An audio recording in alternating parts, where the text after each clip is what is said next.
Hello, welcome to our Tech Podcast. We're here to talk about watches, time, how to spend it. I'm your co-host, Felix Schultz. And I'm Andy Green. Felix, last week we were on double speed. This week we're on half speed. Well, I didn't thought about it like that. Oops. This week we'll work at all speeds. You all were tripping last week. Now a little technical error, but if you've noticed that, re-download the episode and it's all sorted. Yep. Well, you're low energy, Felix. Well, no, now we're going to try to speak really fast like this, just to freak people out. Well, you're naturally a bit of a slower speaker, so that I think you got sped up to Normal. Regular person kind of pace. Sure. I don't know what to say to that. I feel like there's an insult in there. Maybe. Loosely veiled. What's on this week, Felix? Who are we chatting to? Today, hopefully we're not sped up because then you will be missing the goodness of this week's guest, which is Mr. ChristianLouis Cols, who you probably aren't aware because, you know, he's not the bigwig CEO of the Swiss, but he's the guy who's currently bringing a small brand back into the limelight, a brand you might have heard about, a brand worn by a couple of famous fellas such as Kanye West, brand called Ikepod. Ikepod. So Kanye's a big fan. Matt Farah, who we had on a little while ago, year or so ago, big fan. What is Ikepod in 2022? Well, what do you know about Ikepod in general, Andy? What's your Ikepod knowledge? Big circular watches that Kanye and Mr. Enthusiast get around. Big kind of funky pointed hands. So the top line story is Ikepod was founded in the 80s by an Australian named Marc Newson, designer you might have heard of. He made it a thing. It sort of folded in the 2000s. It was briefly sort of brought back under new management. That's when they did the Kors collab as well, right? Mid sort of 2008 or something. Yeah, a lot of collabs. I mean, because Ikepod, obviously Newsom was a designer and like mingled in those circles, and he had great, relationships. So they did Kors and they did other bits and pieces. The second time they came around, Andy, they made some of your favourite things, the hourglasses. Yes. The Newson hourglasses, but that didn't last. And in 2017, I think, 2016, 2017, ChristianLouis Cols brought the name and brought the rights to the name, and some of the designs. I don't know if he brought the designs or if he brought the old sort of stock, but like there's some bits that he can't own because it's now part of, the Apple Watch and pieces, and he's been bringing it back. And it's really interesting talking to him about the Kanye West situation because it's not, not to give too much away, he's like, it wasn't great. It was a really tricky situation for him. Oh, interesting. Yeah. So they price-wise, they're sort of around $1,000 or $2,000 US. Yeah, very different proposition to what they were. So now they're, I think there's some autos now, but they started off quartz. They've got that same sort of pod shape, but and they're using some, still really following that same design-led sensibility. Yeah, it's an interesting proposition. We've got some friends that are big fans of the new stuff, and really he's an interesting guy, and it's I think an interesting brand to watch, especially given how they're sort of the vintage stuff is so zeitgeisty at the moment. How that new brand sort of walks that line, like I mean, it's a very different sort of challenge. Like if he had brought the brand, I don't know, in 2010 and would have been a really different thing. It's like, oh, you've brought this kind of old name, you're doing something that's cool. Whereas now it's like he just happens to have bought it and, released a collection as the vintage stuff was like popping off. It's gone crazy. So 4 of those Kors pieces, I think sold recently for like $250,000 US. Yeah. And he sells dead stock as well. I'm looking at that now. Yeah. It's no joke that some of these vintage prices, $75,000, $37,000. They're in, Sotheby's and... Yeah. Fascinating. And sneakers as well. So get into the sneakers. We talked a little bit about the sneakers. Okay. You can explain that. Yeah. Very cool. By the way, I was solo on this. You were somewhere else, Andy. Yeah, I don't know what I was doing. I don't know. Probably didn't get invited. Anyway, before we get down sneakers. Before we do that, I've got some stuff to talk about. I've been doing something that's slightly genius, I think. Okay. I've been watching the American take on The Office in reverse. Huh. So seasonally in reverse. So season, whatever it is, season 10, then 9. Watch it through. So so you're starting season 10, episode 1 through Yep. season 10, episode whatever, and then season 9. Okay. Yep. What does this add to the experience? Okay, so if you've already watched The Office and you've kind of forgotten a lot of it, or it's just such a long running show that there are so many in jokes and so many threads that if you watch it from the start to the finish, it all makes perfect sense. But if you watch it backwards, there's all this stuff. It's enjoyable as like a standalone episode. That's I think the beauty of these sorts of shows. Yeah. Or a standalone season. But then you'll be watching like 3 seasons earlier, and something will make sense to you again, and you'll be like, oh, I get why, this was included, or this is, and all the relationships and all the different sort of the storytelling that kind of happens over the years, because it was like a 12-year run of a show. Yeah, okay, I can see that. Like, so the little flashbacks, the callbacks, you see the reason why they're a callback rather than remember what they were a callback to. Yeah. And cool. It's Benjamin Button energy as well, because they all sort of get younger as well as your love for them grows. So you don't kind of watch them get older and know that the end is coming. You've already seen the end. You've accepted it. It's happened. Do you think that would work with anything else? Could be. What else? I saw an Instagram post the other day from a guy called Simon Kidston, who's been in the car game, vintage car, like very high end car game for a long time. I think it's like a bit of a family business that he's continued on. But he put up a pretty cool Instagram post about a Maserati that they've been 3 decades they've been working on and getting it fixed up. But it was one that was, it was like, well, look, I think they didn't do it themselves, but whoever they did, it took them 22 years to kind of bring it up to spec of what they wanted. But it was an interesting one where it was sold to like a Saudi Arabian Shah, and it was already a really rare Maserati. I think it was one of 34, and just one of 2 that had the same sort of body shape. And it was like $21,000 in 1962. Kind of got impounded at some point for unpaid taxes, kicked around a little bit, and then some guy called him 22 years ago and said, hey, I've got this car, I want to sell it. You might be interested in it, and it's finally ready to be sold at auction today. So he kind of put up the original photos from 22 years ago of like a really dusty, beaten up, like really, really rotten car. Yeah. And then the kind of the finished, studio photographs to see how he's brought it back to life. But it's going to be one of those like ridiculous, crazy kind of barn find stories. Gianni Agnelli had one as well. Oh, there you go. The other, I guess, also considered 34 of them were built. No, that's crazy. So it's just like a cool, interesting car fact. Cars, I find cars interesting for this exact reason. Like it's sort of the ownership. Sometimes it's who owned it, sometimes it's the car, sometimes it's both, and just the way they sort of travel through generations. I read something else about, actually, it's not at all related, but about Princess Diana had a Ford Escort RS, and because she was like the people's princess, she'd drive herself everywhere. Sure. And this was a model that was only released in, I think, a red convertible. Yeah. And so Ford and the royal family said this is too kind of obnoxious or high profile. We don't want her driving around in a red convertible. That's just not like safe. So Ford made her one hardtop black. And so she mobbed around in this car for a little while, and then eventually got sold back to like some guy at Ford, some executive at Ford bought it for his wife. Yeah. But I just love it. So it's a one of one kind of spec build, but I just love the idea of Princess Diana having like a Ford Escort. That's the most Princess Diana car as well, by the way. These are so Princess Diana. Yeah. But just like, oh yeah, let's just make it a bit like more low key, make it black, and no one will really know that it's an RS car. And again, that car I think's come up for auction as well, because there's been 1 or 2 owners since her, and randomly, a time when a princess's old car would be sold back to the factory so that some guys, some exec's wife could drive it.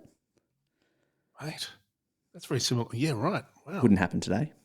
So I'm just distracted by Princess Diana's car. I'm going to Google it. Yeah. Yeah, it looks pretty cool. Yeah, nice. What else? Is there anything else been giving you the royal treatment? A lot of chatter around Jason at Halios. He's got I know Roman talked about him the other week. Sure. You shared your love for Halios, but he's got this pink dial. Limited edition. Yeah, well, he's got a pink dial Seaforth coming out, and there's a lot of chatter about it at the moment. So I think things are heating up. What's the chatter saying? No, it's good. I think it's going to be for sale soon. I'm not sure. I'm just hearing a lot about, you're going to get one. Yep. Okay. What do you think? Okay. Well, time to we really should try and get him out of his Hiding. Canadian safe house. Why would you leave if you were him? I wouldn't. Why would you come talk to us? Yeah, to talk to Andy and Felix. Why not? OG Halios fans. I was thinking about Halios the other day. They've had a real evolution as a company. Like if you look back to some of their really earlier ones, like the Laguna and the Park. Yes and no. I think that happened 5 years ago, and they've just really been consistent. And well, I mean, it's still evolving. Like they're sort of less bezelly and divery in a lot of ways. True. I don't know. It's true. Interesting. Like because for me, like small brands like that tend to have a thing and stick to it, whereas. Well, I think he's stuck to his core value and who his sort of market is, and he's not tried to, double his customer base every year and do lots of marketing and do lots of, naffy TikToks to get attention. He's just done, really underpriced watches that are really high quality, and he's just got an awesome following. So I love it. Jason, if you're listening to this, otpodcast@gmail.com. We'll book in a time and you can talk. Arms wide open, as Creed say. What have you been up to? As you know, I've spent a little part of last week in sunny Queensland. Beach Felix. Yeah, Beach Felix. It's a different kind of Felix. Before you tell me what you're doing there, you mentioned last week you were going to run up with your Grand Seiko on an Artem Strap. What did you land on? So our good friends at artemstraps.com, artem.straps on Instagram, did indeed provide me with the perfect strap for my Grand Seiko. I can't remember what the reference of this Grand Seiko is. It's quartz 40mm Grand Seiko with a champagne dial. Very understated, very boring. So I thought I'd go with a Greynator. I love it. Didn't go black. I thought there was too much contrast there, but nothing looks bad on a Greynator. And in fact, this was really, really good because as you can imagine, it's a Grand Seiko. It's super shiny and reflective. The high-end keepers on this NATO strap were a good fit stylistically as well because they're a bit more polished and, less sort of rugged than your typical NATO strap. Right, that seatbelt finish. Yeah, it was great. I don't regret it at all. It worked really well. Comfortable on the plane, comfortable on the beach. Yep. Nothing came off, nothing fell off. It was... Didn't pop a spring bar? No, didn't even do that. Okay, so you were up in Noosa for Seiko? Yeah, I was in Noosa for a launch, 2 launches, rather. They were launching 2 Prospects models for the Australian region, as you know, sort of a localized release with a handful of other Aussie medias and some other Seikos. And we got 2 watches.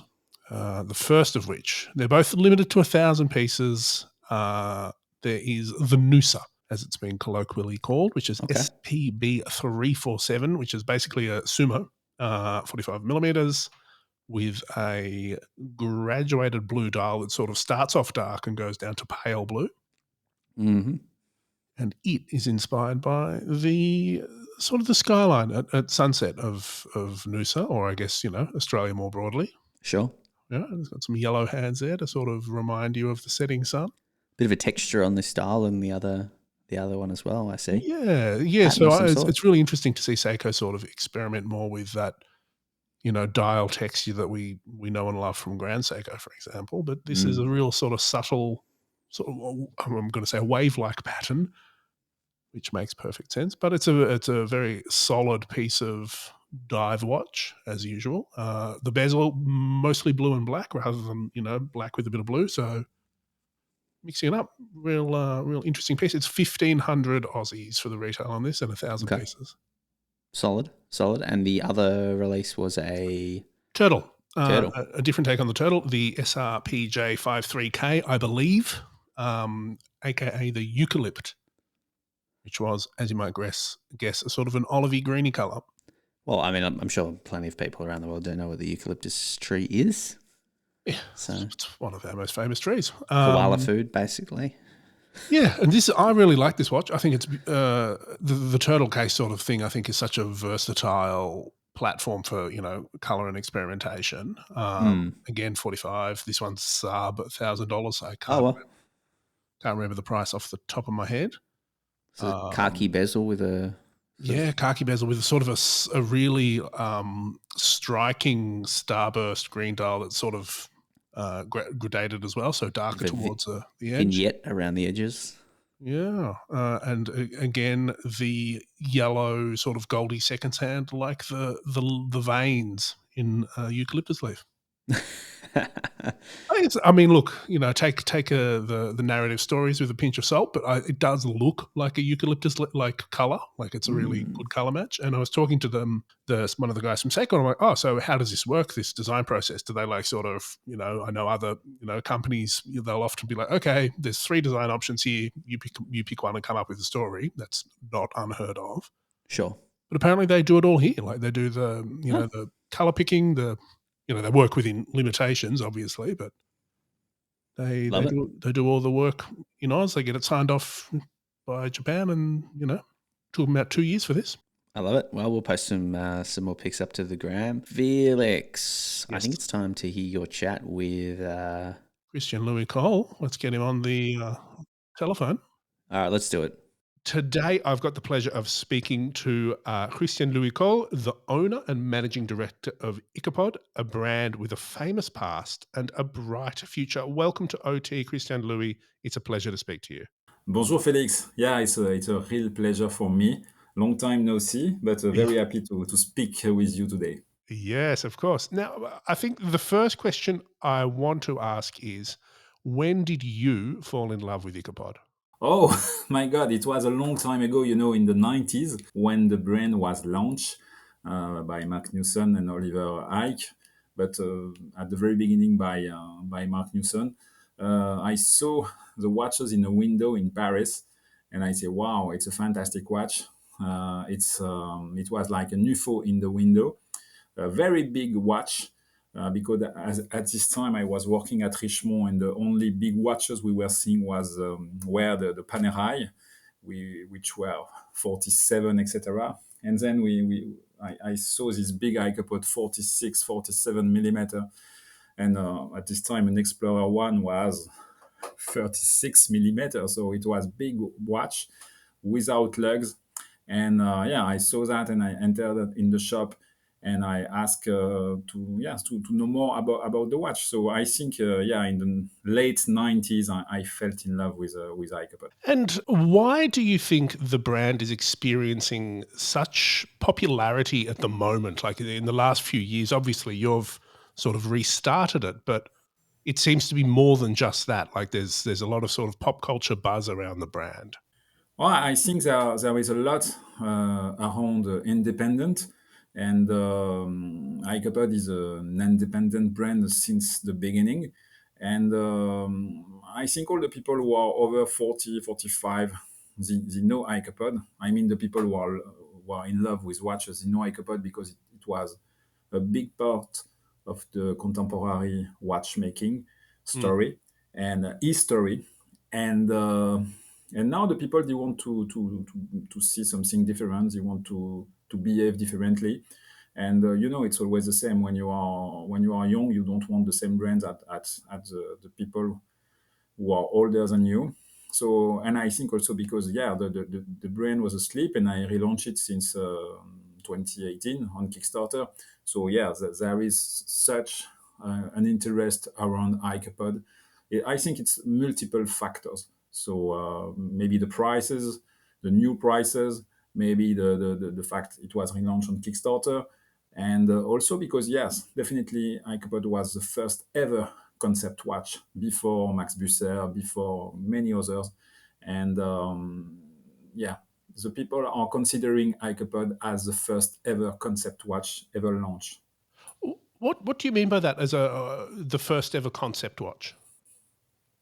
Oh, a watch. A watch is quite simple. It's a case with lugs, with a strap, or with a bracelet, and the shape is nearly the same. The function are the same, and the look is the same. When you look at a watch in a window, if you are not a specialist, you just see watches.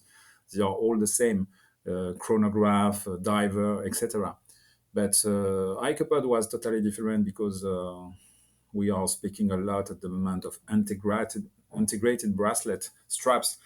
But Ikepod was the first watch without lugs, with this integrated rubber strap or silicone strap, rounded at the back, so very comfy, very comfortable, and big size, and just the simple function of time, date, or even for the Megapod, some flight tool. But yeah, it was something very different. Like you see, a concept car is launching new trends, new function, new design.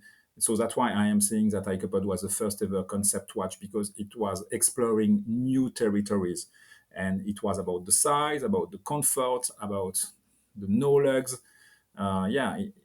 And the shape and the design was so different that what we could see at this era in the 90s. That's fascinating, and I dawns on me that I should probably get you to explain what is the history of Ikepod and how does that sort of relate to Australia? Yeah, for sure, because the founder of Ikepod, the inventor of Ikepod, is an Aussie. So, but when he was working in UK, I think he realized his first watches. He was a designer, a famous designer already, and he went to see Paul Smith, showed him some watches, and he said, "What do you think?" And Paul Smith told him, "Yeah, do the watches." So the first large pod watch, I think it's 84, and the small pod watch, I think it's 87, were done in very small quantities. I think the large pod which was 60 millimeters and was supposed to be worn over the clothes on the shirt and not under the shirt. I think he did 6, and after the small pod watch, I think he did less than 100. So it was the first attempt of Marc Newson to do some watches, and then after he met a guy called Oliver Ike, and then he decided in '94 to launch a brand. They were both involved in the furniture industry. They met, I think, in a fair of furniture. And then they decided to launch a brand. It was a fantastic era for independent creators. You were able to source movement everywhere. And they decided Marc Newson was quite obsessed with the time zone. So on the first model, you have a lot of GMT, you have a lot of second time zone, dual time, etc. Even till the 2010 with the Solaris, which is a dual phase with 2 time zone. It was an obsession of that.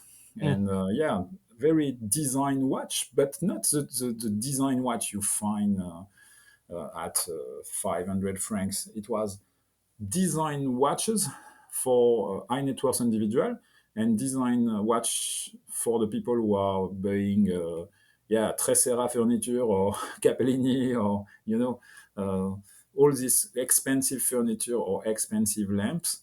People who are fan of design, who are buying a LC2 of Le Corbusier or something like that. And it was not the design watch that you can find under 500 euros. So it was a new segment, not only the first ever concept watch, but a new segment.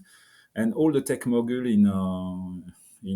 for the people who are not wearing any watches, Silicon Valley tech moguls, decided to buy this Ikepod, and also the people who were in the fashion design, they were fans of Ikepod.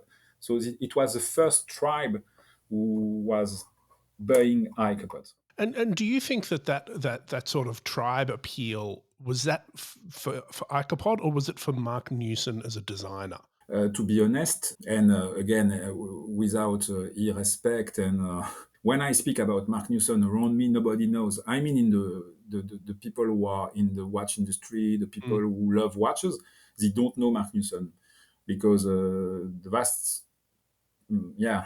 majority of times, the people they know Ikepod, and they don't know Marc Newson. The people who are involved in design, the people who are very design savvy, the people who love multiple things, they know Marc Newson, the name of Marc Newson, because he's very well known for boats, for plane, for luggage, for everything. But if you are in the only people who are known in the watch industry are Gerald Genta and Gerald Genta. So after that, it's everybody is hiding the designer. Nobody is putting the designer in front of. Yeah. This is, I've always found that, and you're the perfect person to ask. Actually, I've always found that fascinating in the watch industry. Like, there's a handful of designers that sort of the watch brands will put forwards, like Fabrizio Buonamassa-Stigliani for Bulgari, and every so often, there's someone like Andre Guit. I'm sorry, I'm sure I'm saying that wrong, or Eric Giraud, but why don't they do that more? Like in fashion, it's all about the creative director and the designer, and then the house. What do you think it is with the culture of watches that doesn't do that? to be honest, I really don't know, because it's definitely what not we are doing at Ikepod. Mm, The first geopod chronopod were done by Emmanuel Guet, who did the Royal Oak Offshore. After, I took Alexandre Peraldi, who was designing the Tank Française and so many Vaux et Mercier as artistic mm, director. After, it was Fabrice Bonnet, who is designing a lot of watches with his studio. Next will be a studio doing interior designer in Sweden, and then after, I have another designer, and it's a story of people and designers. The people are happy to learn about Manu Guet or Alexandre Peraldi. I think to reply to your question, which is an important question, is because the watch brand are working like the cars brands, like Rolls Royce or Porsche, or mm, they have a team. One is doing the wheel, one is doing the exterior design, one is doing the interior design, and at the end of the day, it's not signed. It's not signed by. Yeah, you mentioned it. Bulgari is trying to do it differently now, and it's clever. And but it's one artistic designer here, artistic director.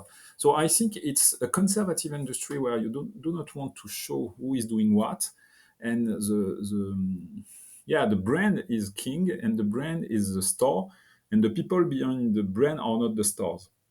mm, So, and no, and here we are designer. We are not watchmaker. We are not doing complication. We are not lying to people. Not using a generic movement, saying it's a manufacturer movement. mm, So yeah, the real store are the people who are thinking about the concept. And here it's a perpetuation of the work of a great founder and designer at the beginning. And yeah, we must know who is working on it. But I think it's because, yes, the people don't want to show who is behind. They want to hide that. Yeah, yeah, it's interesting, isn't it? And so, what made you? You obviously you launched in 2018 on Kickstarter. Yeah. How did you get to that point? Like, did you have a long history in the watch industry, or did you just sort of go? You always had your eye on Ikepod to sort of try and to revive this brand, or what were the circumstances that made it possible? Oh, it's a long journey.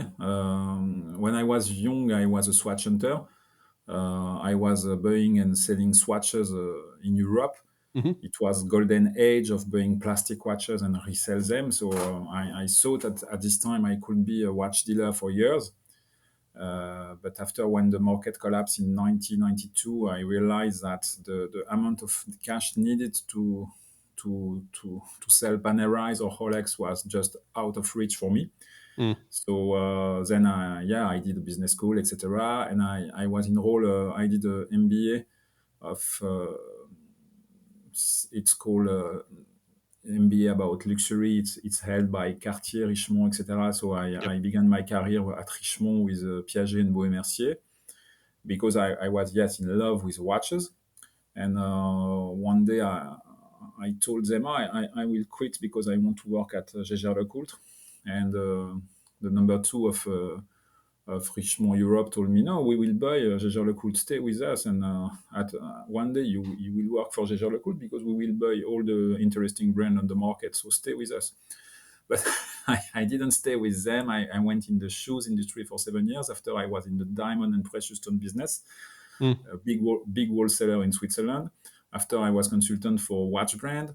And the last corporate job I had was to be managing director of Lalique Decorative Object. So Nice.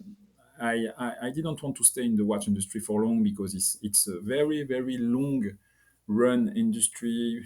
You cannot launch a product every year, etc. The time to market is very long. So sometimes it could be a bit boring. And I always had an Ikepod in my eyes, but was not able to buy one because each time I was ready to buy an Ikepod, I was always finding quite expensive regarding the content. So buying ETA movement with a La Joupere module, okay, it was fine for me, but not at 15,000 euro. So at this time, I preferred to buy some vintage Blancpain or vintage other watches, and or to buy, for example, several March Lab because they were under 2,000 euro, and I was able to have many for the same amount. And yeah, so I was connected with the people of Ikepod because when they launched in 2010 the hourglass, I was just mad about the hourglass. But again, it was 25,000, so too expensive for me. But I was in connection with them, and when they decided to sell the brand, I was there, and I was yeah, I was behind the curtain for years, and I decided to put all my saving in the buying of Ikepod. So it's a simple story, but it's because it's about the passion of watchmaking. It's about the passion of the design and the brands, watch brands, and it's become natural at the end of the day. But it was like a journey. Which was leading me to Ikepod. And I think the perhaps you've got one of the best examples of a happy coincidence, or sort of PR, in the fact that shortly after you launched or relaunched the brand, Kanye West wore a vintage model on the cover of GQ America. What did that mean for you? Many problems, many issues, to be honest, because Ikepod is still a one-man show. Sure. I was relaunching Ikepod with small means, and one day I received a call from a GQ, and they say, "Oh, can you identify the picture we will send to you?" I say, "Yes." Identify what? And I saw the watch on the wrist, and a lot of things were buzzing around that for months.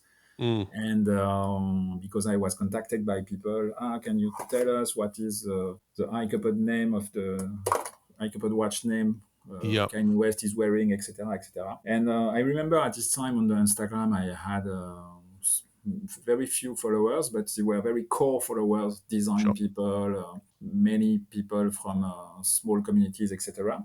And when it was published, and I did not even publish that on my Instagram because I didn't want to take over that and to take advantage of that. I earned 2,000 fans and lost 1,500. So it's about hate and love, and it's just when I say many issues, it's just fantastic because it's typically Ikepod. Either you are in front of an Ikepod, you hate it or you love it. It's not mixed feeling. You are in or you are out. So it's not for everybody. So maybe it's like, when you see a BMW, you say, wow, Chris Bangle was too far, blah, blah, blah. But 10 years after, you have BMW everywhere in the street. And I mean, not only BMW, many brands are copying the Chris Bangle style. And but when you see a Lexus, you like or you dislike it, but nobody is copying Lexus because it's very different in terms of design. So it's the same with Ikepod. You like it or you dislike it, and with Kanye West, it was the same. Some people were leaving the brand, and I received some insults. Yeah, this guy is voting Trump. He's black, blah blah blah. And I was saying nothing because even not publish anything about it. And yes, for sure, Kanye is wearing this watch. Uh, and I can tell you he's a fantastic person. And because now we are okay, so I cannot tell more. But he's a fantastic person, very interesting, very creative, and yeah, it was a good yeah, it was a good thing for Ikepod, but some people left us because they were upset by that. And I think it's just the normal run of normal history of a brand when some people think it's becoming too mainstream. Then they are quitting you. But here it's not. It's definitely not mainstream. Yeah, I mean, Definitely so not. it doesn't sound like you had anything to do with putting it on his wrist or at all. Just a happy No, coincidence. no, and it was a Generation One watch. So Yeah, yeah, yeah. I was not in the company in the 2000. Were you tempted at all after you saw that or like after they sort of said, "Can you identify this watch?" to quickly make, 10, 20, or 30 gold sort of recreations of it that you could probably sell quickly? Yeah, yeah. I cannot tell you the name, but a major important retailer called me and say, "We know that you still have some movement, you still have some parts, etc. We know that, so please Put it together. redo 10 for us. We have customer for that at 35, 40,000. The watch was 25,000, and we can sell it 50,000, no problem." So Huh. yeah, some retailer were asking me to do that. And you So said no? I didn't say no. I say why not, and then why not, but not at this moment, because Ikepod was already 2 time bankrupt, Mm. and you have to think about the brand. Yeah, it's an important brand. I don't want it to disappear again. I think the new generation must know Ikepod. I think there is a potential to make it huge, and but steadily. I don't want to. Okay, wow. What if 25 high net worth individual or people who are around that industry are wearing an iPod? Okay, it's cool, but it's not the way I wanted to do it at this moment. Yeah, okay. Maybe stupid in terms of marketing, but I think if we have to do something around that and around him, maybe one day, why not? Well, I guess we'll have to stay tuned for that. But it's an interesting thing you've sort of touched on there. It is an important brand, and it's got a legacy, and the original designer is still around. Is it intimidating to have to honor that legacy and continue it, or do you find it sort of freeing?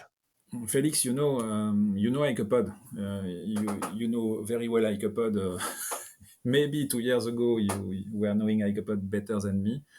And yes, as you said, this brand is big, huge, and has a very important legacy. I am very happy to own it. Sometime, maybe 1 year ago, when I was waking in the morning, I was saying, "Oh, I am owning Ikepod. What a dream! What a fantastic story!" Because I am just Christian Louis. I am not this guy before Yeah. me. So yeah, could be intimidating. But at the end of the day, the brand went bankrupt 2 times.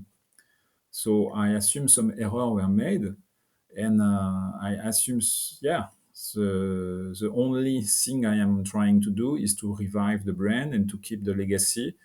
And I am not afraid, because the brand was abandoned during years, because it was Mm. put on rest on 2012, and many things went away. The famous strap, who is now on the most sold connected watch on the world. Hmm. The hourglass went out. Many things went out of the brand. So the brand was close to disappear, to vanish for real. Because if you do not defend the brand, then you can lose it. So you have to defend the design, you have to defend the intellectual property, etc. That was not done. The brand was abandoned. So I am well in my shoes with that. I am considering that I am just saving Ikepod. I am saving a legend.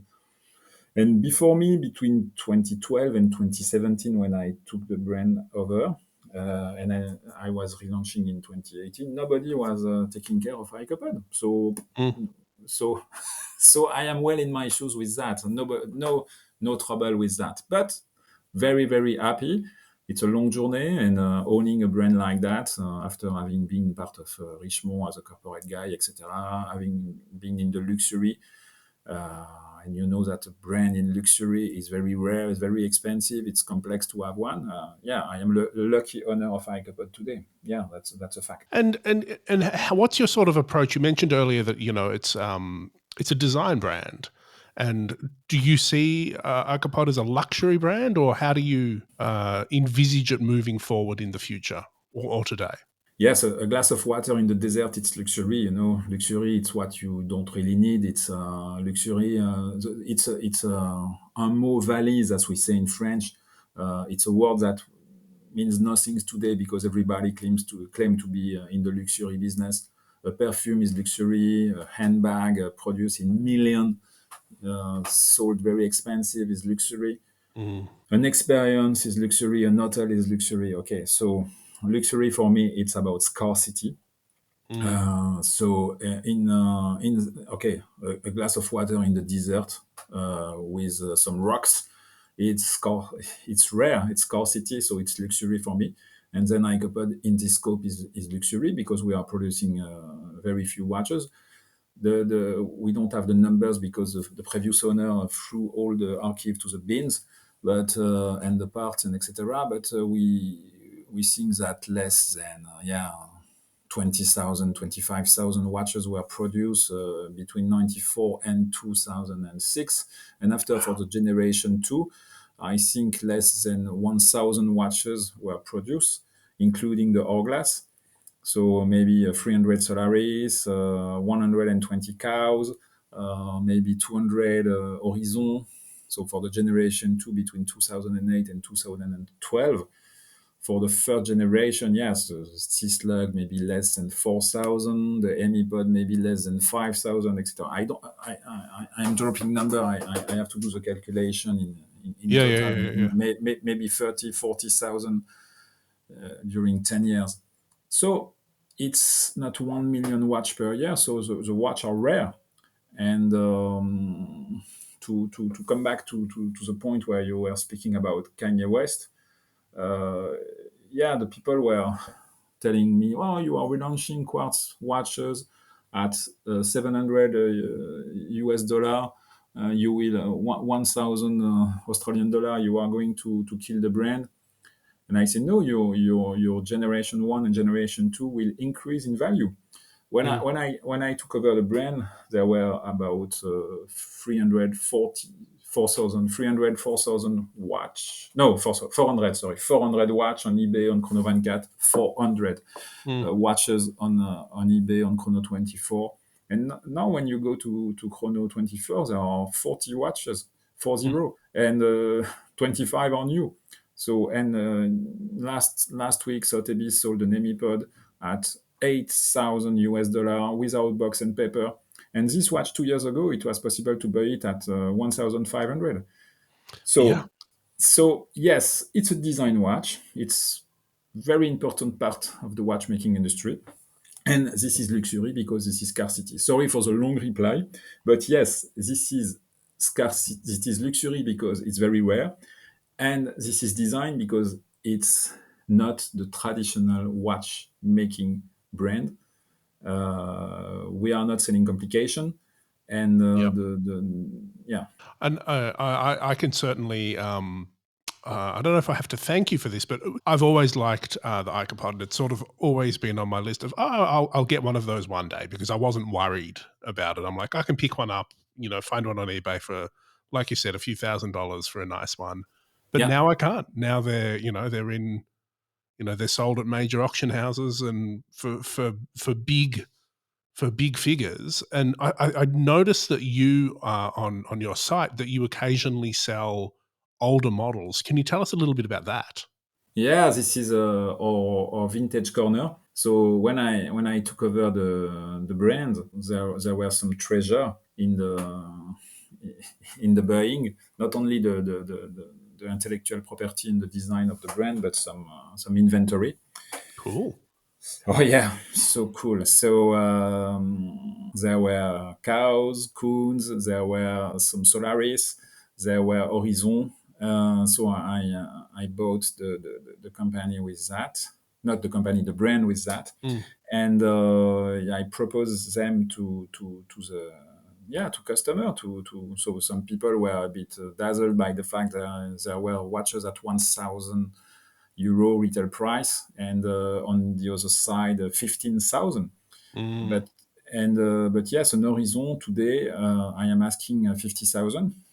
First of all, because then I can finance the growing of the development of the company, and also because this is a fair value for you can get a Solaris on my website for 3,500 euros, which means that it was launched at 5,000.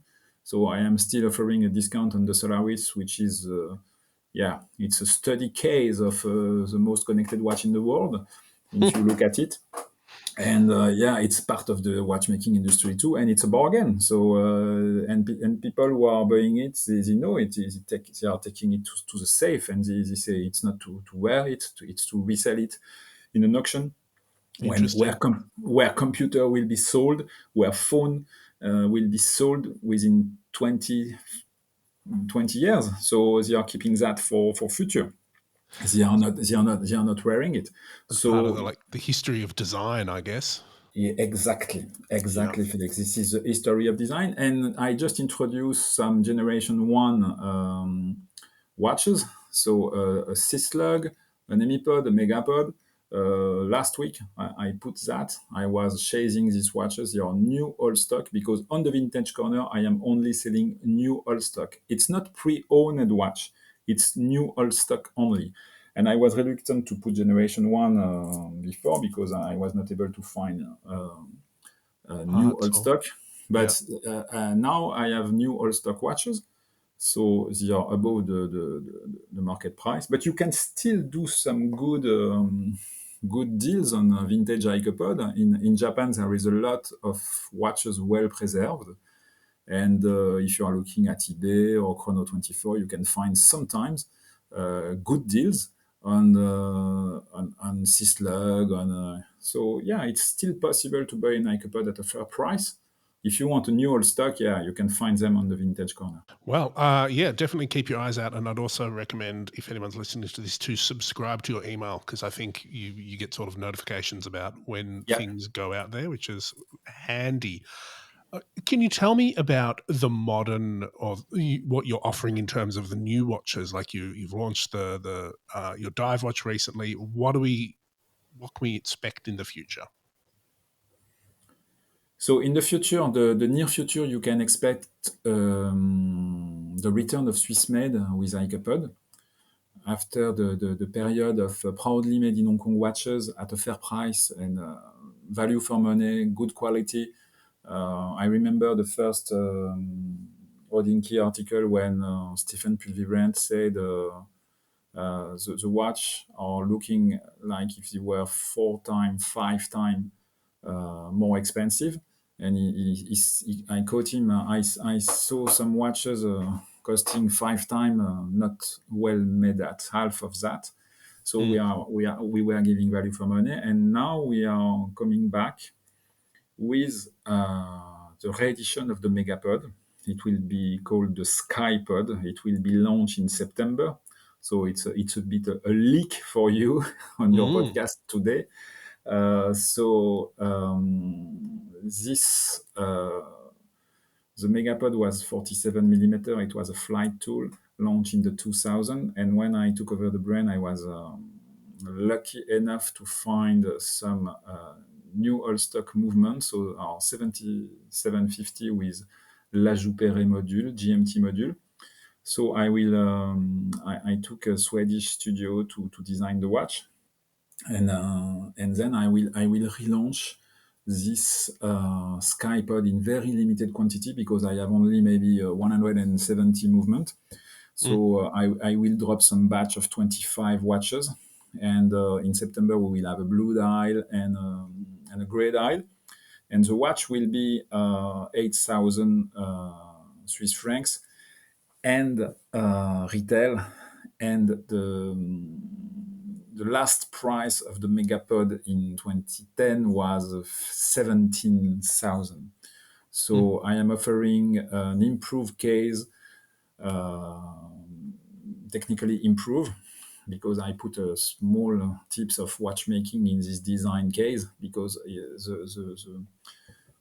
the first Ikepod were assembled by the top and could have issue to be serviced, and I try to manage to be able to service them everywhere in the world with quite easy to service them. So it will be the relaunch of that, quite expensive regarding the actual range, but still 50% less expensive than it was in, yes, maybe 10, 12 years ago. Sure. So this is the Skypod, and all Swiss made, because I can offer this good price because I don't have to pay the real price of the movement, and even the movement is no longer available because La Jouperet do not want to redo the module. Mm-hmm. They are no longer doing that. And it will be collector pieces proposed at fair price. And after I will relaunch a freehand automatic Swiss made assembled by the top titanium. So the difference between the proudly made in Hong Kong and Swiss will be titanium assembled by the top, a pin strap, when the Hong Kong are assembled by the back in steel and with a silicone Ardillon buckle strap. So it will be the recovery of, and again, coming back to the Kanye West story, I want to take my time. I don't want to go too quick, because I have this movement from the beginning. So I could even have reproduced the watch at the beginning and do just only 150 watches, dropping them at very expensive prices, doing a resto mode, like in the cars industry, doing a resto mode, very expensive. But I was waiting 3 years to do that. To be sure to provide a good price, good quality, and to be sure it's part of a strategy and not just a hint, doing a resto mode project, taking the money and fly away. Yeah, you're in it. You're in it for the long haul. Yeah. One thing I'm struck by with any brand that has such a distinctive shape, like Audemars and the Royal Oak, or even Hublot or someone like that. Do you find it challenging to have this pod shape, or does it sort of give you direction? The pod shape is a strong part of the Ikepod history, and you recognize it at first glimpse. But also, Ikepod was doing the square with the manatee, which was a big success. For sure, the Syslug was kind of a pod, also landed on the Wrist. No, it's my singularity. It's my DNA. It's when you look at AP, when they tried to go out of the Royal Oak, it was complex. So the people, they just want you to do what you are doing, what you are good at. They do not expect you to do other things. If you have a strong DNA, you must keep this DNA. So yes, it's challenging because I cannot please everybody, but I am not here to please everybody. It's about scarcity. It's about be different, being proud of having style, and be enough confident to wear something different. So early adopter are always on the side of Ikepod. And I receive some letters sometimes, and the people are telling me, I am angry. You are angry? Why? Because I went to my club, and everybody is wearing a Nautilus, a Daytona, blah blah blah, and say, okay, yes, and now I am doing more effect and more interest with a 1,500 automatic Megapod watch than with my Royal Oak or my Journe or my. I say yes, because it's different. And he said yes, but I am spending 80,000 in a watch, and the people are not looking at me. Yes, because you are all wearing the same watches, and in your club. So and yes, and I can be safe in the street, and nobody is trying to steal the watch. And I said, yeah, because nobody knows it, and it's. But if you are proud to wear that, oh yeah, yes, I will take 10, and I will offer that to my friends, and they don't know how to buy, blah blah blah. And so yeah, you are happy when you receive that, because this difference, yeah, it's very important to me to be different and to not be mainstream. 100%. And I think we sort of have to wrap up in a few minutes, but you're absolutely right. And I think that the watches these days, there's so much, they do all look the same, I mean, either that or where everyone seems to only want, the handful of watches. And I think there's really something to be said for brands and models that do their own thing. And sometimes that doesn't work, but sometimes with like the Ikepod, it does, and it really stands out. So yeah, I think you've made a solid call in bringing the brand back. But I did notice you've also made a limited edition of sneakers, which is Yeah. surprising. Will we see other Ikepod products, or is it mostly watches? I spent 7 years, 14 seasons in the shoes industry. So and you have also I am 54, but my kids are very young, and they are speaking about sneakers. They are not speaking about watches. So Sure. when I was 20, I was speaking about swatches, and maybe Rolex, but or maybe some loafers that were very fashionable, etc. Or but the young people, they really don't care about the watches. So when I say don't care, it's if I was listening to my kids, I will spend 1,000 per month to buy 4 pairs of sneakers, and they prefer to have 4 pairs of sneakers than a watch at 1,000. So it's really really important to yeah, definitely to be on the path of your consumer and to be with them, and that's why I'm proposing something that you can wear on you. It could be also a decorative object. It could be something that you put on the table to show your taste and to show that you are different. So it could be a decorative object. It could be something that you wear, but it's always about design. So here it's about a design, a strong design for this sneaker. It's not a mainstream sneaker. It's a sneaker with very strong in terms of style, and that's it. I think this community, the young people I want to attract, they are more interested in sneakers than in watch. So it's like yeah, a signal to them. And the vast majority of the people who are buying the sneakers, they are not wearing it, they are collecting it. Interesting. So they are not wearing it. That's cool. Well done. I think that's really interesting. And my final question, this is, I should have prepared you for this.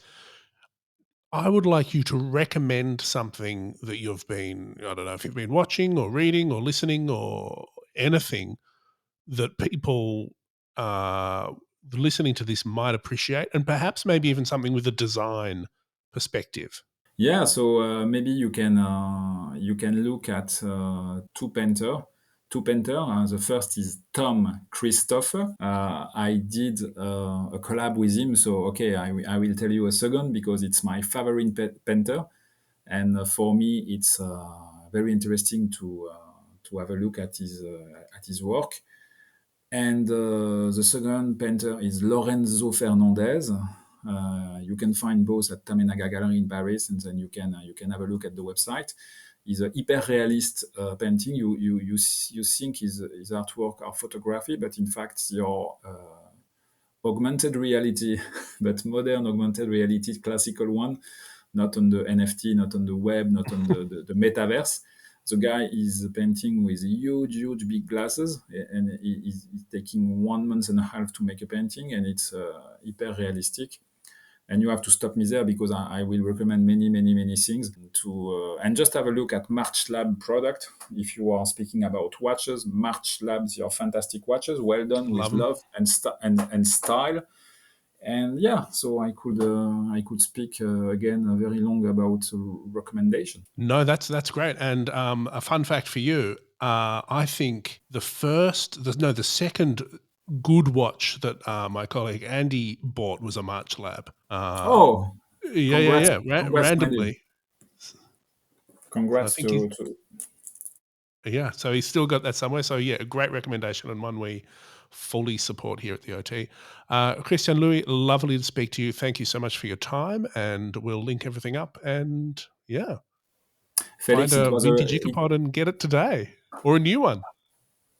yes, try a new one, and you will be more than happy and be different. Thank you so much for this podcast. It was good to speak to you. I hope we will meet in person soon, and that things will go well and then we have a bright future after all this complex time. Exactly. Thank you so much. Have a lovely day for the rest of your day.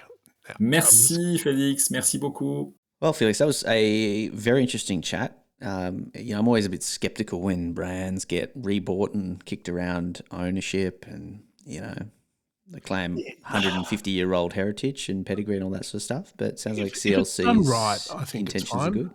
Yeah, well, it sounds like he's got good intentions and he's kind of trying to stay true to the core. And, anyone else would have gotten on and said that Kanye West wearing your watch on the cover of GQ would be the best thing to ever happen to a brand. But I mean, you can really sort of see where that calls him like a young brand with business costs in the middle of COVID with a lot of issues. Fascinating. Well, fantastic, Felix. Cool to hear which Artem Strap you wore up to Noosa. If you want to check it out, Felix will post a picture, but artemstraps.com. Support them because they support us. If you want to email us pictures of your watches, otthepodcast@gmail.com or ot. So glad you said watches there. .podcast on Instagram. Felix, how can people support us? How can people support the show? How can people get you that blue Seiko that you love so much? Yeah. Look, we'll post our bank details in the comments. No, honestly, subscribe, tell your friends, maybe tell your banker. I don't know. If you've got a personal banker, let them know that we're great. Tell your stockbroker, tell any other financial services providers in your life that we're very responsible people. Yes, fantastic. All right, well, we'll see you next week, guys.